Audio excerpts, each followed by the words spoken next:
মালদ্বীপের চতুর্দিকে সাগর, তাদের পাশেই একটা সৌদি আরবের জাহাজ ডুবে গেল, আর যত যাত্রী ছিল সব মারা গেল, কিন্তু একজন হাফেজে কোরআনকে আল্লাহ তার কুদরতে বাঁচিয়ে রাখছেন। একটা কাঠের উপরে ভাসতেছে হাফেজে কোরআন, অল্প বয়সের একজন হাফেজ। ভাইরা বন্ধুরা, মালদ্বীপের জেলেরা মাছ ধরার জন্য সাগরে নামল। হঠাৎ করে নজর, কাঠের উপরে একটা বালক সাগরে ভাসতেছে, আল্লাহ তারে কুদরতে বাঁচিয়ে দিয়েছেন। জেলেরা যায় তার কাছে যায়, নৌকায় উঠাইল। ওই হাফেজ কোরআন, যেই বালক, তার সিনার মধ্যে আল্লাহর 30 পারা কোরআন। কোরআন বাহাদুরি করে সিনায় নেওয়া যায় না, আল্লাহর কালাম বাহাদুরি করে সিনায় নেওয়া যায় না। আল্লাহর কালাম ওই সিনার মধ্যেই ঢুকে, যেই সিনায় আল্লাহ পাক নিজে ঢুকায়া দেয়। এজন্য ওই হাফেজে কোরআনকে তারা নৌকায় উঠাইলো। কিন্তু ওই জেলেরা, তারা তো হাফেজে কোরআন কাকে বলে চেনে না, জানে না। কোরআনের হাফেজের মহত্ব বড়ত্ব জানে না, জানার কথাও না, কারণ তারা ইসলাম কি জিনিস তাও বুঝে না। নৌকায় করে মালদ্বীপ বাজারে উঠাইলো। তখনকার সময় মানুষ বেচাকেনা হইতো। এই ছোট্ট বালক, যার সিনার মধ্যে আল্লাহর 30 পারা কোরআন রয়েছে, আল্লাহর গোলাম, বাজারে উঠাইলো তারে বিক্রি করার জন্য।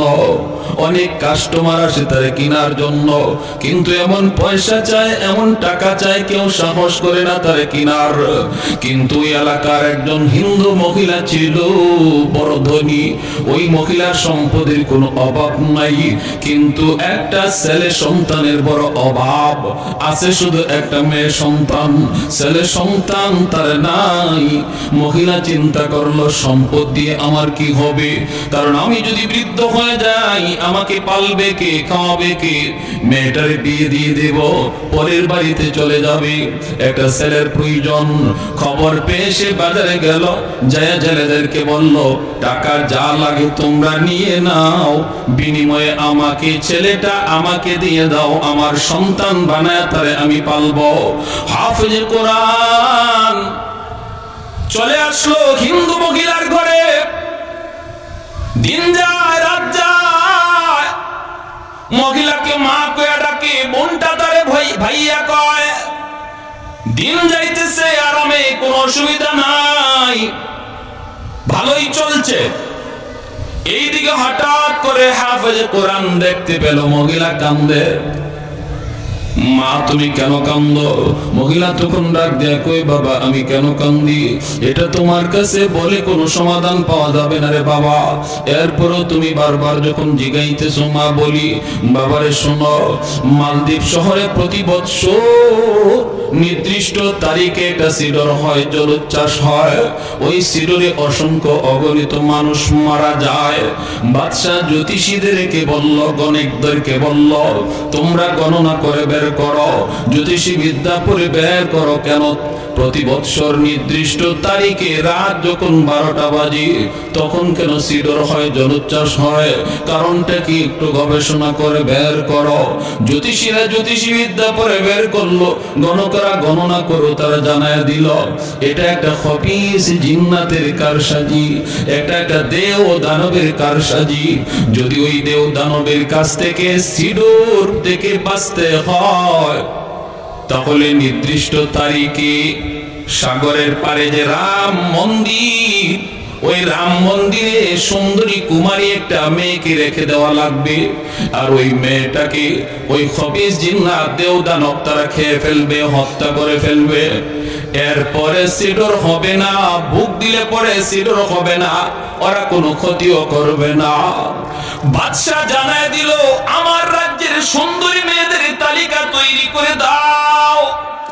প্রতি বছর লটারি হয়, এই বছর লটারিতে আমার একমাত্র মেয়ে, যে তোমাকে ভাইয়া কয়, আমার মেয়ে অ্যালার্ম উঠে গেছে, আমাকে নোটিশ দেওয়া হয়েছে সন্ধ্যা হলে সরকারি সৈন্য আমার দরজার সামনে হাজির হবে, হইয়ে আমার মেয়েটাকে তারা জোরপূর্বক নিয়ে যাবে।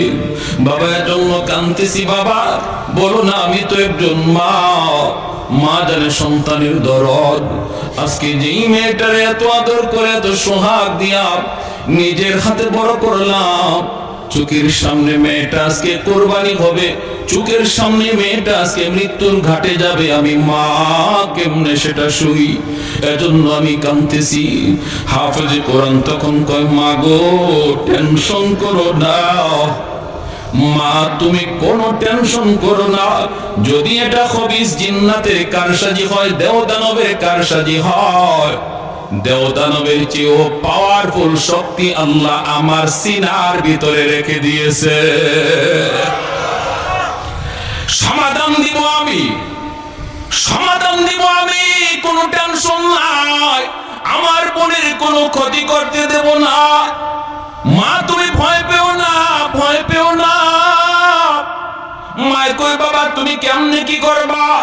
হাফেজে কোরআন কয়, মা আমার বোনটারে নানার বাড়িতে পাঠিয়ে দাও, আর বোনের জামা কাপড় পরাইয়া পালঙে আমার মেয়ে লোক বানায় বসায় দাও।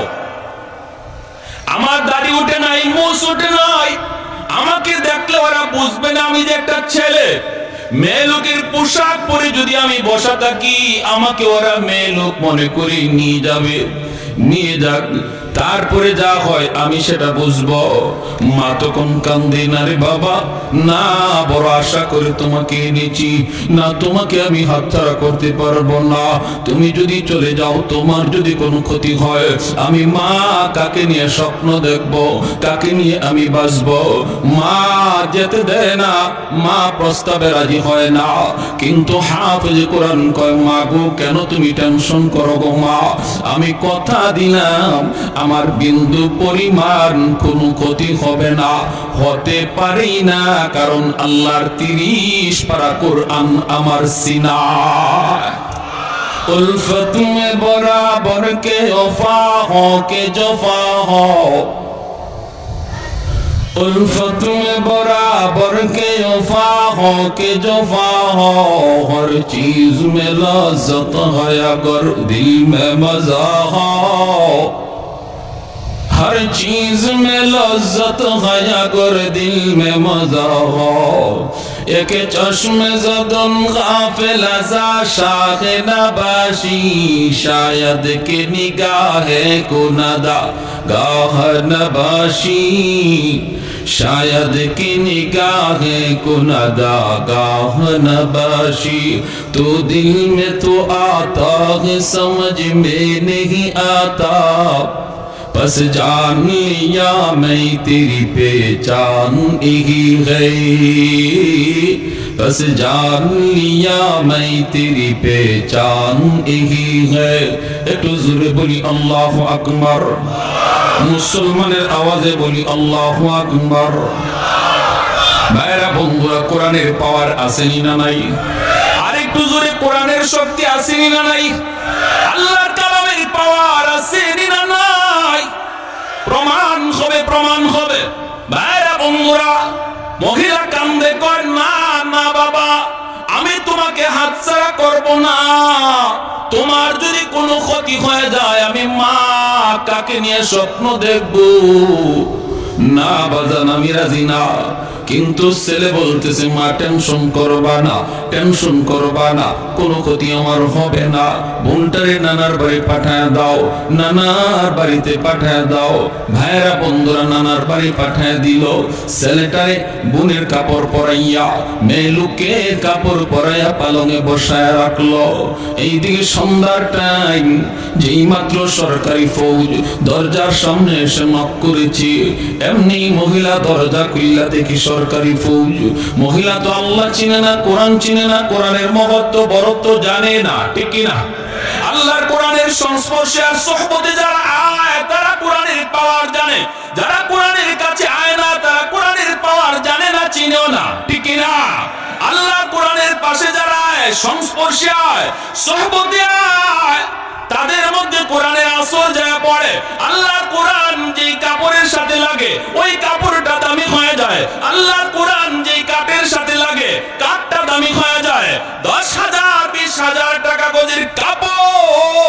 যদি পায়ে লাগে আমাদের শরীর ঘামে না, পশম খাড়ায় না, ইন্না লিল্লাহ বলি না, কিন্তু আল্লাহর কোরআনের বস্তু যে কাপড় দিয়ে বানানো হয়, ওই কম দামি কাপড় যদি আমার পায়ে লাগে সাথে সাথে কলিজা কেঁপে উঠি, সাথে সাথে আমি কপালে চুমুকাই, সাথে সাথে আমি আমার টুটে লাগাই।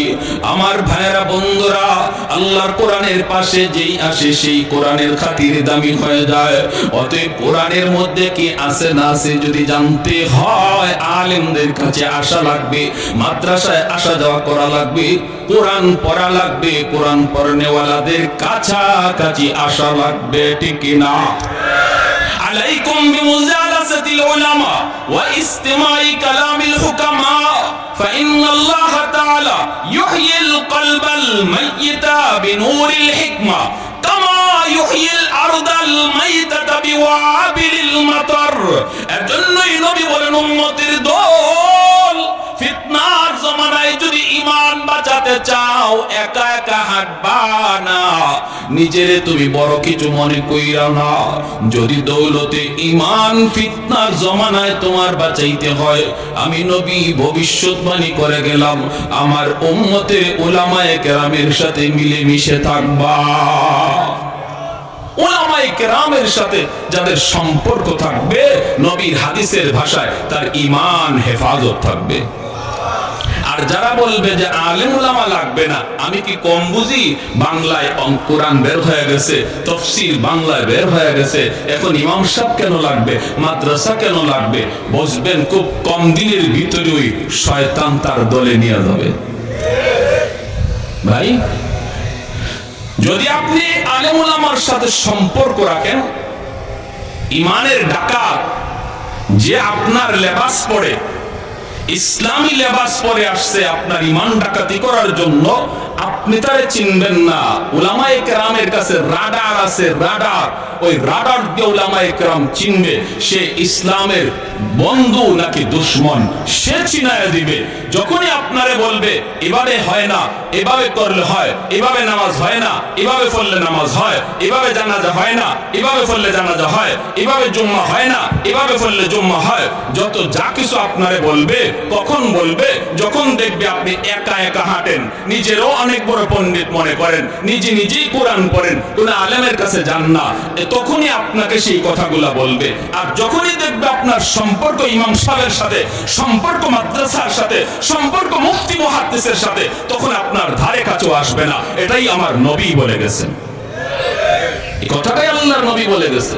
সাবধান, সাবধান, আল্লাহর দোহাই। আপনি বাংলা পড়তেছেন, কোরআন পড়তেছেন, আমি নিষেধ করি না, পড়েন, কিন্তু পড়ার পরেও বোঝাটা বুঝতে হবে একজন আলেমের কাছ থেকে, ঠিক না ভাই? পড়ার পরেও চূড়ান্ত বুঝটা নিতে হবে একজন আলেমের কাছ থেকে, জান্নাওয়ালা আলেমের কাছ থেকে। আজকের সমাজে আমাদের অনেক মুসলমান ভাই এই ব্যাপারে পথভ্রষ্ট হয়ে যাচ্ছে, গোমরা হয়ে যাচ্ছে, আলেমদের সাথে তার অন্তরে বিদ্বেষ জন্ম নিচ্ছে। আমার ভাইরা বন্ধুরা, হাফেজে কোরআন যতই মহিলাকে বোঝায়, মহিলা তো বুঝ মানতে রাজি না। দরজা খোলার পর যখনই দেখলো সরকারি ফৌজ, সাথে সাথে কয় রাম রাম রাম, আসেনি না? ভয় পাইলেই কয় রাম রাম রাম। হাফেজে কোরআন মনে মনে কয়, মারে তোমার রামে বাঁচাইতো না, বাঁচাইবে আমার আল্লাহ। ঠিক, অবাক কিছু দেখলেই ওরা রাম রাম, অবাক কিছু দেখলেই ভগবান কইতে দেরি করে না। কিন্তু ভাইরা, ইসলাম এটা বলে না। বটগাছ কোনোদিন দেবতা হতে পারে না, গঙ্গা কোনোদিন দেবতা হতে পারে না, তুলসী গাছ কোনোদিন দেবতা হতে পারে না, গাভী কোনোদিন দেবতা হতে পারে না। অবাক কিছু দেখলেই যদি খোদা মনে করো, এজন্যই তো 33 কোটি দেবতা হইছে। কাবা শরীফে ছিল মাত্র 360টা দেবতা, এরপরে যা দেখে ঈদেরই খোদা কয়, কইতে কইতে 33 কোটি, ঠিক না? উসমান হারুনি আল্লাহর বহুত বড় ওলি,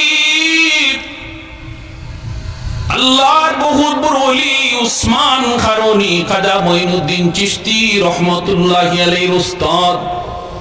খাদেম নিয়ে রওনা দিয়েছেন শীতের রাত, ওযু করবেন, একটু ওযুর পানি গরম করা লাগবে।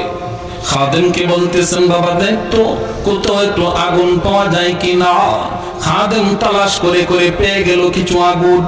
আগুনের চতুর্দিকে মানুষজন দাঁড়ায় দাঁড়ায় আগুনের পূজা করে আর উলু উলু উলু উলু দেয়। খাদেম যায় বলতেছে, ভাই রে তোমরা একটু আগুন দিবানি? কয় কেন? কয় উস্তাদের ওযুর পানি গরম করব। সাথে সাথে অগ্নি পূজারীর দল ওদের মাথা গরম হয়ে গেল। কই কি আমরা আগুনের পূজা করি, এই আগুন নিয়ে তুমি ওযুর পানি গরম করবা? ভাগবিয়া কই দেও না ভাই, একটু আগুন নিলে কি আগুন কমবে নাকি? কই কমবে কি বাড়বে তা জানি না, তবে আগুন দিমু না। চলে গেলেন, যা উস্তাদকে বলতেছেন, উস্তাদ জি আগুন তো পাইছি, কিন্তু আগুন ওরা দিবে না কেন? কই ওরা আগুনের পূজা করে। আল্লাহর ওয়ালি উসমান হারুনি কয় আমাকে নিয়ে যাও। ইনি আসলেন, এসে ইনি আবার আগুন চাইলেন, দিতে নারাজ। কেন দিবা না? কয় আগুনের পূজা করি। কেন পূজা করো? কয় বাপে করছে, দাদায় করছে। কেন করছে? কয় আগুন মরার পরেই জ্বালাবে না। আগুনের পূজা করলে আগুন মৃত্যুর পর জ্বালাবে না, মায়া করবে, মায়া করবে। আল্লাহর ওলি উসমান হারুনি কয় এত বৎসর যাবত আগুনের পূজা করো, তাহলে একটু যাচাই করে দেখো আগুন তোমাদেরকে মায়া করবে কি করবে না। দুনিয়াতে আঙ্গুলটা আগুনের ভিতর দিয়া দেখো, আগুন আঙ্গুল জ্বালায় কি জ্বালায় না। যদি দুনিয়াতে আঙ্গুল না জ্বালায় তাহলে বুঝবা মরণের পরেও জ্বালাবে না। আর যদি দুনিয়াতে আঙ্গুল জ্বালায় বোঝা গেল 60 বছর 70 বছরের পূজা আগুনে তোমাকে রেহাই দিবে না। অগ্নি পূজারীরা কয় মৌলবী বুঝছি তুমি আসছো আমাকে আগুনে জ্বালানোর জন্য। আগুনের স্বভাবটাই তো জ্বালানো, আগুনে কিছু দিলেই তো আগুন জ্বালায়, আগুনে কারে না জ্বালায়। উসমান হারুনি কয় কি কইছো তোমরা, পাগল আহমাক? আগুনের স্বভাবটাই জ্বালানো নয়, আগুন চাইলেই জ্বালাইতে পারে না। আগুনের মালিক যদি আদেশ দেয় তবে আগুনে জ্বালায়, আর যদি মালিক আদেশ না দেয় আগুন জ্বালানোর কোনো ক্ষমতা নাই। যদি আগুন নিজেই জ্বালাইতো তাহলে ইব্রাহিম খলিলুল্লাহকে কেন জ্বালাইলো না? আওয়াজ দেয়া বলেন ঠিক কিনা? যদি আগুন চাইলেই জ্বালাইতো মুসা কালিমুল্লাহরে তুর পাহাড়ে কেন জ্বালাইলো না? পুরা তুর পাহাড়টা জ্বলে ছাই ছাই হয়ে গেল। আল্লাহ বলতেছে রে আগুন সাবধান, আমার মুসার একটা পশম পর্যন্ত যেন না জ্বলে। সুবহানাল্লাহ, আর একটু জোরে সুবহানাল্লাহ। ওই অগ্নি পূজারীরা কই মৌলবী ইব্রাহিম বুঝি না, মুসা বুঝি না, তুমি কিছু পারবা কিনা বলো, তুমি কিছু পারবা কিনা বলো। উসমান হারুনি বলে তাহলে তোমরা বুঝি দেখতে চাও? হ্যাঁ দেখতে চাই। এই কথা বলতে আল্লাহর ওলি উসমান হারুনি ছোট্ট একটা বাবু পাশে দাঁড়ায় রইছে, ওদেরই ছেলে। এই ছোট্ট বাচ্চাটারে কোলে লইয়া আল্লাহু আকবার বইলা একটা লাফ দিয়া আগুনের ভিতরে চলে গেলেন। এখন তো শুরু হইছে Ram Ram Ram Ram Ram, high high high, মৌলবী মরছে মরুক, জ্বলছে জ্বলুক, আমাদের বাচ্চাটার কি দোষ ছিল? হঠাৎ করে আগুনের ভিতর ওরা তাকায় তাকায় দেখে আল্লাহু আকবার, ঘটনা কি? মৌলবী যে বাচ্চাটারে নিয়ে আগুনের ভিতরে ঢুকলো, আগুন তাদের চারপাশ দিয়ে দাও দাও করে জ্বলে, কিন্তু আগুন তাদের গায়ে লাগে না। বাচ্চাটারে নিয়ে ওসমান হারুনি আগুনের ভিতরে তিনি আদর করতেছেন, চুমু খাইতেছেন, মায়া করতেছেন। এই দৃশ্যগুলি ওরা আগুনের বাকি থেকে দেখলো। এরপরই আল্লাহর ওলি ওসমান হারুনি আবারও আল্লাহু আকবার বলে বাচ্চা নিয়ে আগুন থেকে বের হয়ে আসলেন। এইবার অগ্নি পূজারীরা কই বুঝছি, হায় হায় হায়, এতদিন যাবত আমরা কার পূজা করি? আগুন তো ভগবান না, ভগবান তো হলো যে আগুনে ফরছে অথচ আগুন জ্বালাইছে না। ওসমান হারুনির পায়ে সিজদা করা শুরু করে দেয়। যেই মাত্র ওনার পায়ে সিজদা দেয় আপনি ভগবান, আপনি ভগবান, তখন তখন তিনি লাঠি দিয়ে আঘাত করে বলতেছে, আহাম্মকের দল, তোমরা তো অবাক কিছু দেখলে খোদা কইতে দেরি করো না। আরে আমি, এটা আমার কোন কেরামতি নয়, আগুনে আমারে জ্বালাইছেন, এটা আমার কোন বাহাদুরি নয়, আগুনের মালিকের উপর আমি বিশ্বাস করেছি। তোমরাও যদি আগুনের মালিকের উপর বিশ্বাস করো, ঈমান আনো, আগুন তোমাদেরকেও জ্বালাবে না। সাথে সাথে ওরা কালেমা পড়ে মুসলমান হয়ে যায়। मैं तालिब मौला हूँ मेरे इश्क़ निराला, मैं तालिब मौला हूँ मेरे इश्क़ निराला, है जुमला जहाँ जिनके तजल्ली से उजाला, है जुमला जहाँ जिनके तजल्ली से उजाला, मदरुद जहाँ गैर खुदा यार नदारम, जुज़ियात खुदा ही चदिगर कार नदारम, जुज़ियात खुदा ही चदिगर कार नदारम। একটু জোরে বলি আল্লাহু আকবার। এজন্যই মহিলা যেই মাত্র রাম রাম কয়ে, হাফেজে কোরআন কয়ে, মানির চুপ থাকো। সরকারি ফৌজি ভিতরে ঢুকছে, দুইটা ওরা দরজা দিয়ে তাকাইছে, খাটের উপরে বসা আছে এত সুন্দরী একটা মেয়ে। বলুন তো আপনারা মেয়ে না ছেলে? চেহারার মধ্যে মোছ নাই, দাড়ি নাই, কম বয়সে হাফেজে কোরআন বাংলাদেশে আসেনি না নাই? শুধু আছে তা নয়, বিশ্ব মানচিত্রে যে কয়জন বাংলাদেশের নাম দুনিয়া জুড়ে উজাড়া করেছে, সবাই কম বয়সের, এখনো দাড়ি মোস্তাদের উঠে নাই, ঠিক কিনা? বাংলাদেশের নাম সুনাম যারা বয়ে আনলো, তারাই হলো কোরআনের পাখি, এদেশের সম্পদ, ঠিক কিনা? দুর্ভাগ্য, দুর্ভাগ্য আমাদের কপাল পুরলো, যাদের খাতিরে দেশ বাংলার জমিনে মানচিত্রে পরিচিত হলো, আজকে তাদের কদর আমাদের সমাজে আর দেশে হয় না।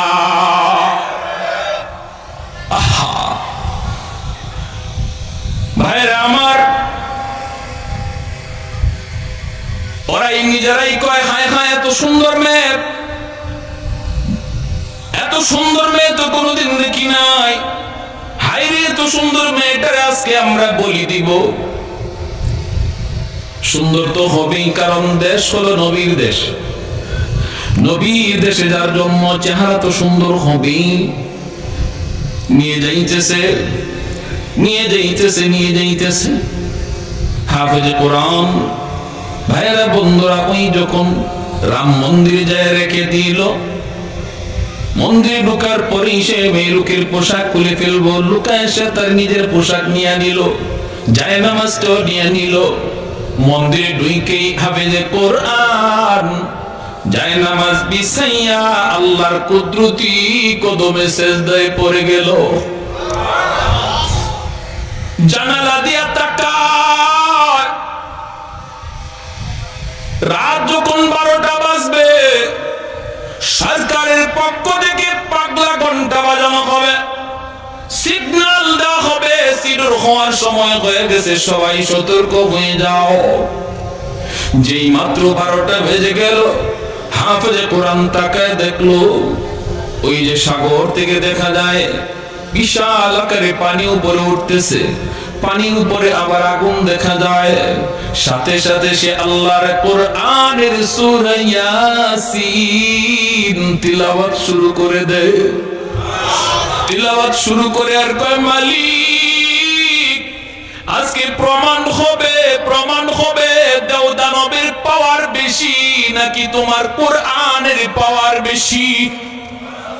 আজকে প্রমাণ হবে সিডরের পাওয়ার বেশি নাকি তোমার কোরআনের সূরা ইয়াসিনের পাওয়ার বেশি। ভাইরা বন্ধুরা, যেই মাত্র পানিটা আসতেছে দানবের রূপ ধারণ করে, সাথে সাথে সূরা ইয়াসিন পড়ে সে একটা ফু দিল। ফু দেওয়া মাত্রই আল্লাহ পাক রব্বুল আলামিন ওই সূরা ইয়াসিনকে অ্যাটম বোমার মতো শক্তিশালী বানায়া পাহাড়ের মতো উঁচু হওয়া পানির মোকাবেলায় আল্লাহ পাঠায়া দিলেন। আল্লাহু আকবার, জোরে বলেন। পানির মোকাবেলায় আল্লাহ পাক পাঠায় দিলেন। ভাইরা বন্ধুরা, আল্লাহর কালামের আসর আসেনি না নাই? আল্লাহর কালামের আয়াতের আসর আসেনি না নাই? বিবারিয়ার হুজুর রাহিমাহুল্লাহ, ফখরে বাঙ্গাল রাহিমাহুল্লাহ, উনাকে একদিন এক নাস্তিক কয়, হুজুর হুজুর মানুষে আপনাদেরকে কয়, হুজুর একটু ফু দেন, ফু দেন, ফু দেন। এই যে ফু দেন, এটা বাতাস ছাড়লেন, এটা কি হইলো? এভাবে মানুষদেরকে আপনারা ধোঁকা দিয়ে কতদিন চলবেন? ওইটাই বর্তমান নাস্তিকদের সাথে মিল আসেনি না নাই? জান্নাত জাহান্নাম কোত্থেকে আসলো? জান্নাত জাহান্নাম তো ওই কিয়ামত আর পরে। হুজুরে যে মেরাজের ওয়াজ করতে গিয়ে জান্নাত জাহান্নামের কথা বললো, জান্নাত জাহান্নাম তো আল্লাহ বানাইছেই না, নাউজুবিল্লাহ কর। কেমন পণ্ডিতের পণ্ডিত বুঝেন। আবার কয় হুজুর মেরাজে গেছেন, এই সময় আপনি কি পাইলেন কোত্থেকে? এই সময় তো কোরআনই নাজিল হয় নাই। কেমন পণ্ডিত, কোরআন কখন নাজিল হইছে এটাই জানে না, আর আসছে একজন মুফতি সাহেবের, একজন মুহাদ্দিস সাহেবের ভুল ধরার জন্য। এই নাস্তিকও কয়, হুজুর এই মানুষ একটু পানি ভরা চায়, আর আপনারা পানি ফু দেন অথবা গায়ে ফু দেন, এই যে একটা বাতাস দিলেন, এই ধোঁকাবাজি করে আর কতদিন চলবেন? নাউজুবিল্লাহ জোরে কোন। হুজুর বলতেছে আমি কোরআনে আয়াত পড়ে ফু দিই, এতে কিছু হয় কি হয় না এটা তোমার বুঝে আসে না। কয় না, এটা একটা বাতাস, তো ফু দিলেন বাতাস, এটা কি হবে? আল্লাহর ওলি ফখরে বাঙ্গাল রহমতুল্লাহ আলাইহি বলেন, তুমি বুঝবা কেমন করে? তুমি তো একটা জারজ সন্তান, তোমার তো বাপেরই ঠিক নেই। যে এই কথা বলছেন, এর চেহারা লাল হইয়া বডি ফুলে গেছে, হাত পা গুছাইতেছে, হুজুর এখনই ধরবে। মৌলভী এত বড় কথা আমারে বলছো? পুরো বডি ফুলে গেছে, গুসায় চেহারা লাল হয়ে গেছে, মানুষজন জমা হয়ে গেছে। মানুষ রাখ রাখ রাখ, কি হয়েছে? কি হয়েছে কয় না। মৌলভী আমরা কইল কি? হুজুর কি কইছেন? হুজুর আমি তাহলে কইছি হে একটা জারজ সন্তান, একটা হারামজাদা, ওর বাপের ঠিক নেই। মানুষকে হুজুর আপনি অত বড় একজন হুজুর, হুজুর এই গালিটা কেমনে দিলেন? হুজুর বলতেছে হাসা হাসা, হুজুর আমি যে তারে গালি দিছি মূলত গালি না, আমি তারে জবাব দিছি, জবাব। সে যা জানতে চাইছে ওটা জানাইছি। কেমন? হে জানতে চাইছে যে আমরা যে কোরআনের আয়াত পড়ে ফু দেই, এই ফুতে কি হয়? ফু তো একটা বাতাস, এই বাতাসে তো কিছু হওয়ার কথা না, আমরা নাকি এরকম ফু ফা দিয়ে ধোঁকাবাজি করি। এটা বুঝাইছে তারে। কেমনে বুঝাইছেন? বুঝো না তোমরা? আমি যে ওরে হারামজাদা বলছি, এটা একটা বাতাস ছাড়ছি, বাতাস। কি ছাড়ছি? ভালো করে বুঝছেন? তারে কি মারছি? না। তারে কি ইটা মারছি? না। তারে কোন ধরনের টাচই আমি করি না, শুধু একটা বাতাস ছাড়ছি। এই বাতাসটাও একটা নাপাক বাতাস, একটা গালি। এতে করে দেখেন তার চেহারা লাল হয়ে গেছে, তার বডি ফুলে গেছে। একটা নাপাক বাতাসে যদি এমন আসর থাকে, তার চেহারাটারে ফুলাইয়া দেয়, বডিটারে লাল করে দেয়।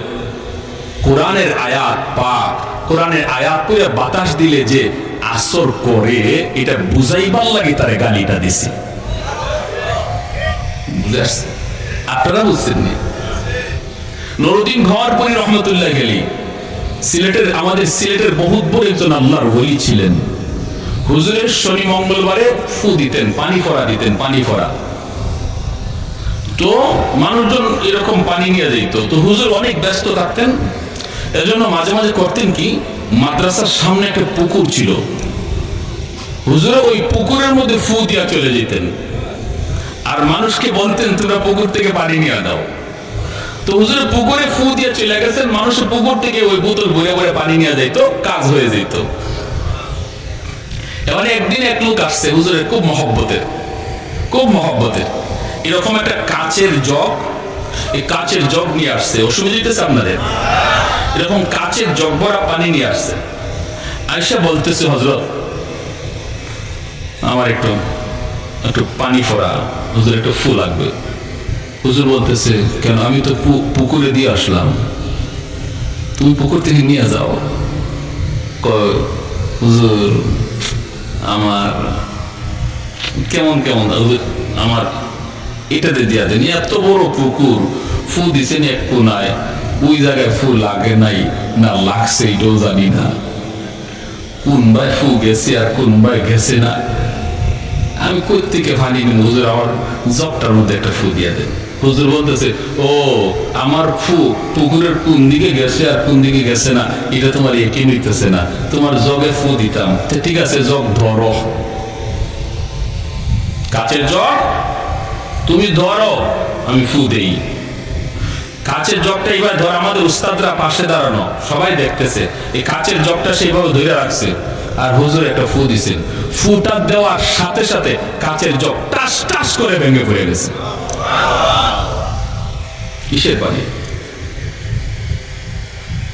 পুকুরে ফু দিছি তোমার একই নয় না, জগে ফু দিই মতে। ঠিক আছে, জগ ভালো করে ধইল,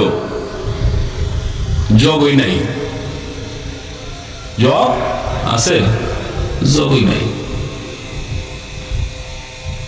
হাফিজ কোরআন আল্লাহর কালাম সূরা ইয়াসিন পড়ে ফু দিল, আল্লাহ ওই কোরআনের সূরা ইয়াসিনকে এমন পাওয়ারফুল বোমা বানায় দিলেন, সাগর থেকে পাহাড় পরিমাণ উঁচু হয়ে যে সিডোর আসতেছে এর মোকাবেলায় চলতেছে, সিডোর আসতেছে, আল্লাহর কোরআনও যাইতেছে। আল্লাহু আকবার, জোরে বল।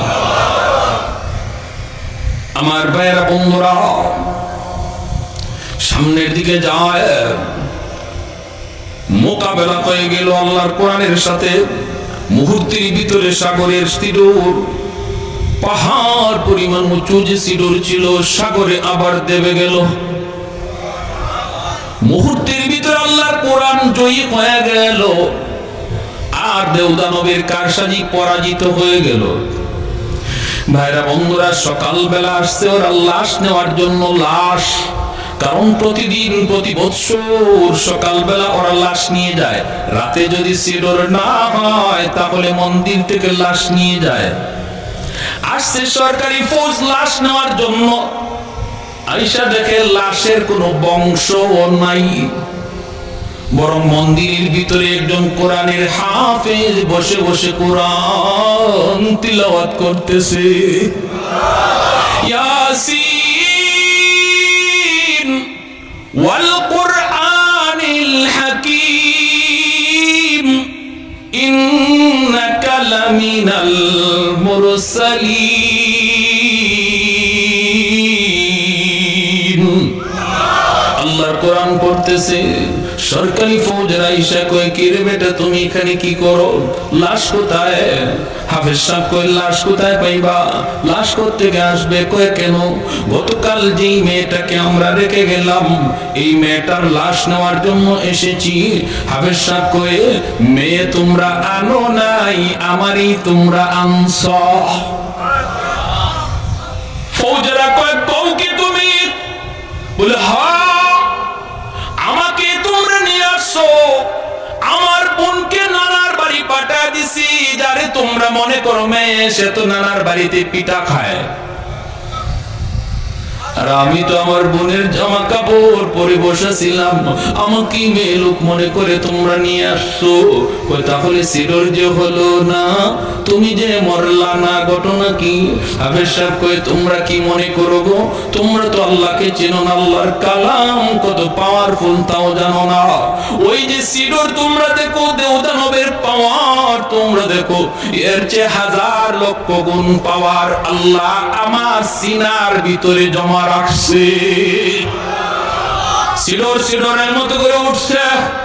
আমি শুধু আমার মালিকের সূরা ইয়াসিন, আল্লাহর কালামের সূরা ইয়াসিন, যেই সূরা কোরআনের হৃৎপিণ্ড, ওই সূরা পড়ে শুধু একটা ফু দিয়েছি, যেখান থেকে পানি উঠছিল সেখানেই দেবে গেছে। কও কি তুমি? বলে, হ্যাঁ, এটা আল্লাহর কোরআনের পাওয়ার, আল্লাহর কোরআনের পাওয়ার। সাথে সাথে তারা বাদশারে জানায় দিল। বাদশা অবাক হয়ে গেল। বাদশা মন্ত্রী পরিষদ নিয়ে হাফেজ সাহেবের সামনে এসে হাজির হয়ে বলতেছে, রে হাফেজে কোরআন, ও বাবা তুমি এটা কি শুনাইছো, কি বলছো? আমরা তো কোরআন বুঝি না, কোরআনের মহত্ব জানি না। বাবা আগামী বছর এই তারিখে আবার তোমাকে আমরা মন্দিরে রাখবো, আবারও তোমাকে মন্দিরে রাখবো। আমরা নদী সাগরের পারে দাঁড়ায় দাঁড়ায় দৃশ্যগুলি দেখবো, নিজের চোখে আমি দেখবো রে বাবা, নিজের চোখে দেখবো আল্লাহর কোরআনের পাওয়ার, নিজের চোখে দেখবো। যদি এমনই হয় আমি বাদশা কথা দিলাম জনগণ সহ একদিনে কালেমা পড়ে মুসলমান হয়ে যাব। আমার ভাইরা বন্ধুরা, পরের বছর হাফেজে কোরআনকে আবার মন্দিরে রেখে দেওয়া হয়। নির্ধারিত তারিখে রাত যখন 12টা বাজে, মন্ত্রী পরিষদ হয়ে বাদশা সাগরের পারে দাঁড়ানো, ঠিকই সিরর উঠতেছে আল্লাহর কালাম, ওইরা হাফেজে কোরআন মন্দির থেকে ফু দিছে। বাদশা একবার সাগরের দিকে তাকায়, আরেকবার মন্দিরের দিকে তাকায়, একবার সাগরের দিকে তাকায়, আবার মন্দিরের দিকে তাকায়। হঠাৎ করে দেখে মন্দির থেকে পাওয়ারফুল একটা আগুনের লোকা সাগরের দিকে যাইতেছে। যেই পানিটা এত উঁচা হয়ে উঠলো, ওই পানিতে যায় আঘাত করা মাত্রই পানি আবার সাগরে দেবে গেল। বাদশার সাথে সাথে এসে বলতেছে, রে বাবা হাত বাড়ায় দে, এতদিন পর্যন্ত অন্ধকার ধর্মে ছিলাম, সত্য ধর্মের সন্ধান পাই নাই, আল্লাহর কোরআন চিনি নাই, কোরআন চিনি নাই, কোরআনের মালিককেও চিনি নাই। আজকে তোমার হাতে হাত রেখে মন্ত্রী পরিষদ সহ কালেমা পড়ে মুসলমান হলাম। একদিনে মালদ্বীপের সমস্ত জনগণ একজন হাফেজে কোরআনের হাতে হাত রেখে সবাই কালেমা পড়ে মুসলমান হয়ে যায়। ইসলামের এত বড় অবদান কোরআনওয়ালাদের, হাফেজে কোরআনদের। কিয়ামতের ময়দানে আল্লাহ পাক রব্বুল আলামিন যখন একজন কোরআনের পাখিকে বলবে যাও জান্নাতে যাও, কেমনে বলবে জানবেন? পর্দার আড়ালে আনবে আল্লাহ। আল্লাহ পাক পর্দার আড়ালে আনবে একজন আলেমকে, একজন হাফেজে কোরআনকে। আইনা আল্লাহ বলবে, তুমি এই গুনাহটা কেন করেছিলা? ইয়া মাশারাল উলামা ইন্নী লাম আদা ফীকুম ইলমি লিউআযিবাকুম, আমি আল্লাহ তোমাকে কোরআন দেই নাই জাহান্নামের আগুনে জ্বালানোর জন্য। কেন তুমি এই অন্যায় করেছো? কেন তুমি এই অপরাধ করেছো? তখন পর্দার আড়ালে হাফেজে কোরআন আলেমে দ্বীন তখন বলবে, আল্লাহ ভুল হয়ে গেছে, শয়তানের দোকায় পড়ে ভুল করে ফেলেছি। আল্লাহ পাক তখন বলবে, নেও আমি তোমাকে পর্দার ভিতরেই তোমাকে মাফ করে দিলাম। তোমাকে জিজ্ঞেস করলাম কেন ভুল করেছো, এই জিজ্ঞেস করাটাও হাসরবাসী কাউকে আল্লাহ দেখাবে না। ইযহাবু ফাকাদ গাফারতু লাকুম ওয়ালা উবালি, যাও তুমি জান্নাতে যাও, আমার কোরআনের ইজ্জতের খাতিরে কোনো পরোয়া আমি কারো করলাম না। তখনই সে কইব, আমি আমার আব্বা আম্মা ছাড়া জান্নাতে যাইব না। সুবহানাল্লাহ। আস্তে কোন আল্লাহ পাক বলবে, যাও জাহান্নামের ভিতর থেকে তার বাপ মাকে নিয়ে আসো। ফেরেশতারা জাহান্নামের ভিতরে যায় তার বাপ মাকে ডাক দিবে।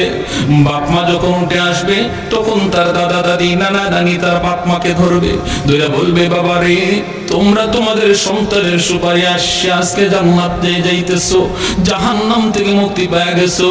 কিন্তু আমরাও তো তার দাদা, আমরাও তো তার নানা নানি কম আদর করি নাই, আমরাও জাহান্নামে আজকে আগুনে জ্বলতেছি। আমার ভাইটারে আমি কত আদর করলাম, একটু যে কই আমাদের জন্য সুপারিশ করত। তখন তার বাপ মা যখন জান্নাতে যাওয়ার পথে হাফেজ সাহেব যায়, আলেম যায়, সাথে সাথে বাপ মা থেমে যায়। বাপ মা থেমে বলতেছে, না আমরাও জান্নাতে যাবো না। কেন? কই তুমি যদি তোমার বাপ মা ছাড়া জান্নাতে না যাও, আমরাও আমাদের বাপ মা ছাড়া জান্নাতে যাইমু না। আল্লাহ বলবে, যাও আমার কোরআনের পাখির দাদা দাদিরে নিয়ে আসো।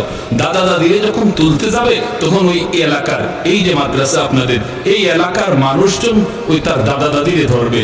বাইরে তোমরা যে আজকে বের হইতেছ ভালো কথা, কিন্তু আমরা তো ওই এলাকার মানুষ, যে এলাকার মাদ্রাসায় তোমাদের নাতিটা হাফেজ হইছে, আলেম হইছে, আমরা ওই এলাকার মানুষ, আমরা মাদ্রাসার দিকে নজর করছি, তার থাকার ব্যবস্থা করছি, তার খাওয়ার ব্যবস্থা করছি। আজকে আমরা কিছু মানুষ জাহান্নামে আটকে গেছি, তোমরা একটু যায় কইও তার সুপারিশ করতো। তখন এই দাদা দাদি আইসা যখন এই মানুষগুলোর কথা শোনাবে, কোরআনের হাফেজ আলেমে দ্বীন বলবে, আল্লাহ ওই মানুষগুলার সাহায্য না পেলে আমি তোমার কোরআন সিনায় নিতে পারতাম না। আল্লাহ তারা আমার থাকার জায়গা করে দিছে, আমার খাওয়ার ব্যবস্থা করে দিছে, আল্লাহ আমি তাদেরকে সাথে চাই। তখন আল্লাহ ফেরেশতাদেরকে বলবে, ওই মানুষগুলাকে জাহান্নাম থেকে আইনা দুইটা সারিতে দাঁড় করাও, আর মাঝখান দিয়ে আমার কোরআনের পাখিরে সারো, দেখি আমি আল্লাহ তারে কতজনে চিনে আর সে কতজনকে চিনে। তখন মাঝখান দিয়ে সারা মাত্রই প্রত্যেকে তারে চিনবে। একজনে বলবে, হুজুর আপনি আমারে চিনছেন? আনাল্লাযী সাকাইতুকা মা, আমি আপনাকে একদিন এক গ্লাস পানি পান করাইছিলাম। মায়ার নবী হাদিসে এইভাবেই বলছেন। আরেকজনে বলবে, হুজুর আপনি আমাকে চিনছেন? আনাল্লাযী ওয়াহাবতু লাকা ওযুআ, আমি আপনাকে একদিন এক বদনা ওযুর পানি দিছিলাম। মুহাদ্দিসিন ইকরাম হাদিসের ব্যাখ্যায় লিখেন, নবী এই দুই কথা বলে শুধু দুইজনকে বুঝাইলেন না, এইভাবে অসংখ্য মানুষজন সহযোগিতার কথা ইয়াদ করাইয়া দিবে, আর তখন তার ইয়াদ হয়ে যাবে। আল্লাহ বলবেন, আমার কোরআনের পাখিরে যতজনে চিনতেছে আর সে যতজনকে চিনতেছে সব সহ জান্নাতে দিয়ে দাও। যেরকম সুবহানাল্লাহ। প্যারে হাজির, তাহলে বলুন মাদ্রাসার সহযোগিতা করলে লাভ আছে না নাই? একজন ছেলেকে, সন্তানকে, নাতিকে কোরআনের হাফেজ আলেম বানাইলে লাভ আছে না নাই?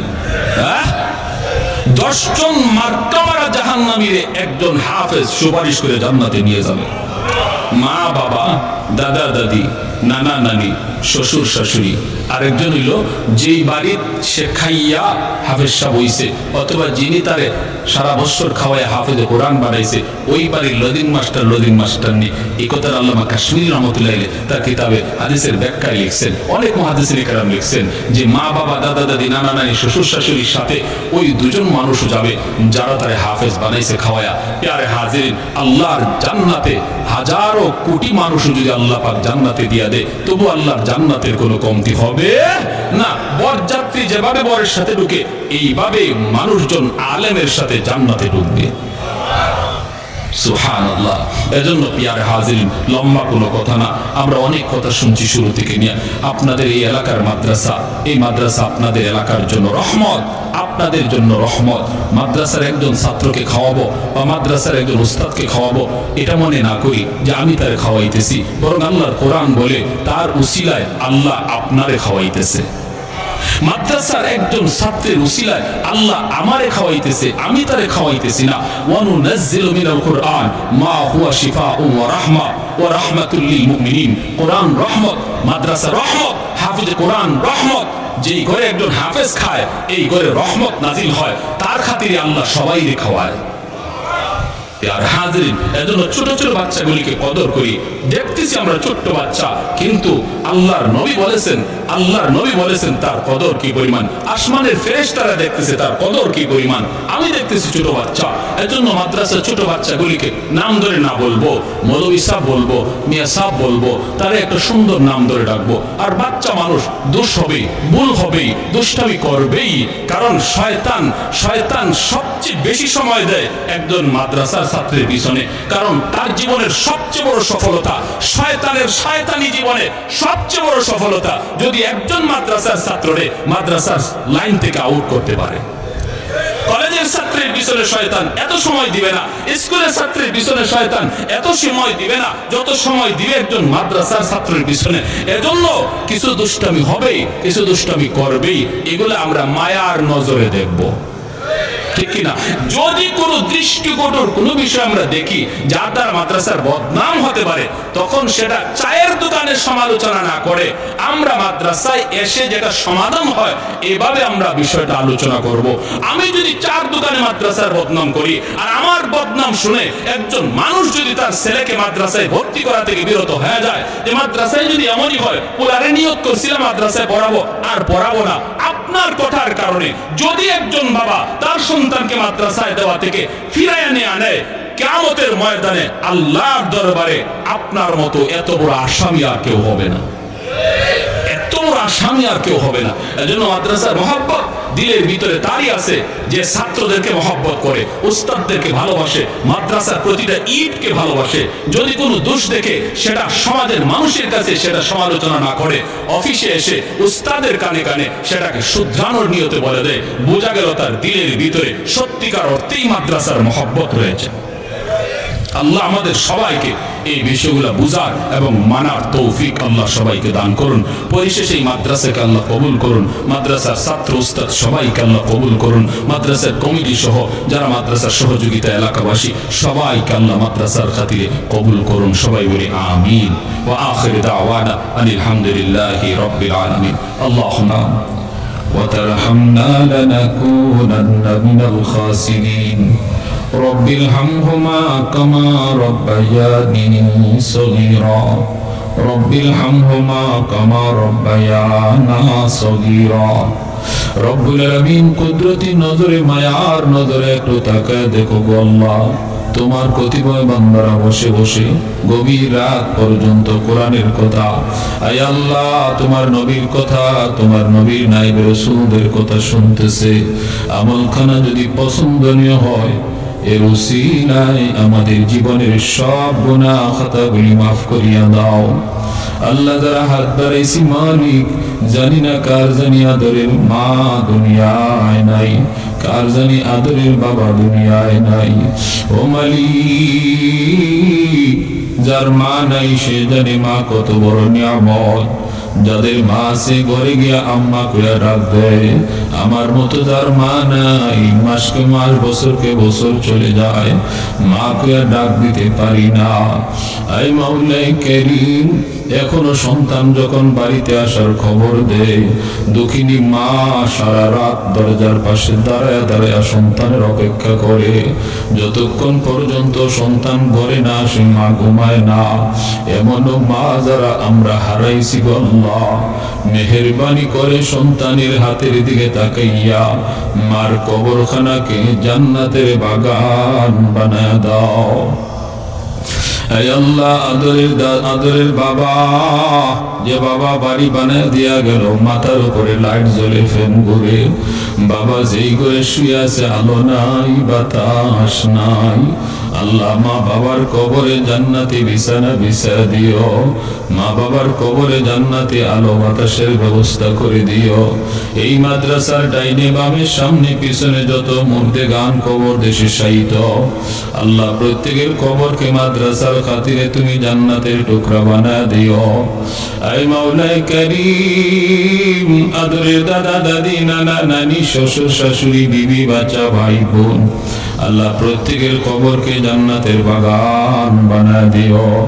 আয় আল্লাহ, যারা জীবিত আছে হায়াতে বরকত দিয়া দিও, বিশেষ করে আমাদের বিবি বাচ্চার হায়াতে বরকত দিও। আল্লাহ সন্তানগুলিকে নেককার দিনদার নামাজি সন্তান বানাও। এই মাদ্রাসায় যে বাচ্চাগুলি মা বাবা দূর দূরান্ত থেকে এখানে কোরআনের মহব্বতে দিয়ে দিছে, অনেক মাদ্রাসায় পরীক্ষা দিকে ছোট ছোট বাচ্চা, এই বাচ্চাগুলি এই বয়সে মার কোলে ঘুমাইতো, এই বাচ্চাগুলি বাবার কোলে ঘুমাইতো, মা তাদেরকে গোসল করায় দিত, খানা খাওয়ায় দিত, বিছানা বিছায় দিত। আজকে ওই বাচ্চাগুলি নিজের খানা নিজে উঠায়, নিজের বিছানা নিজে বিছায়, মালিক নিজের গোসল নিজে করে। মা ভালো খানা খাইতে পারে না, যুগের পানি জড়া ধরে আমায় কাঁদে।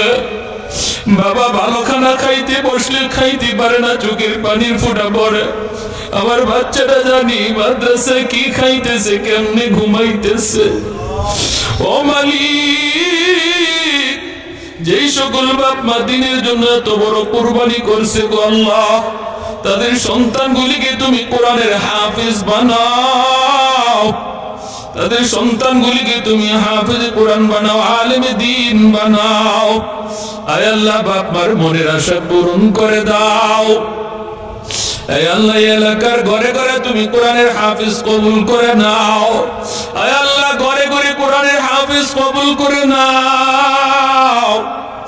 এলাকার প্রতিটা মানুষকে মাদ্রাসার মুআফিক বানায় দাও, মাদ্রাসার প্রতি মহব্বত রাখার তৌফিক দাও। আয় মাওলাই কারীম, যত হাজত গাইবি খাজানা থেকে পুরা ফরমাও। আয় আল্লাহ, আয় আল্লাহ, মাদ্রাসার কমিটিতে যারা আছে, সহযোগিতায় যারা আছে, আল্লাহ প্রত্যেকের এই মেহনতকে নাজাতের উসিলা বানায় দাও। আয় মাওলাই কারীম, আয় আল্লাহ, ছাত্র উস্তাদ সবাইকে কবুল করো। এই মাওলা যারা অসুস্থ আছে আমাদের মধ্যে আল্লাহ সুস্থতার নিয়ামত দান করো। আমার মা বোনদেরকে মাফ করো, আমার যুবক ভাইদেরকে মসজিদমুখী বানাও।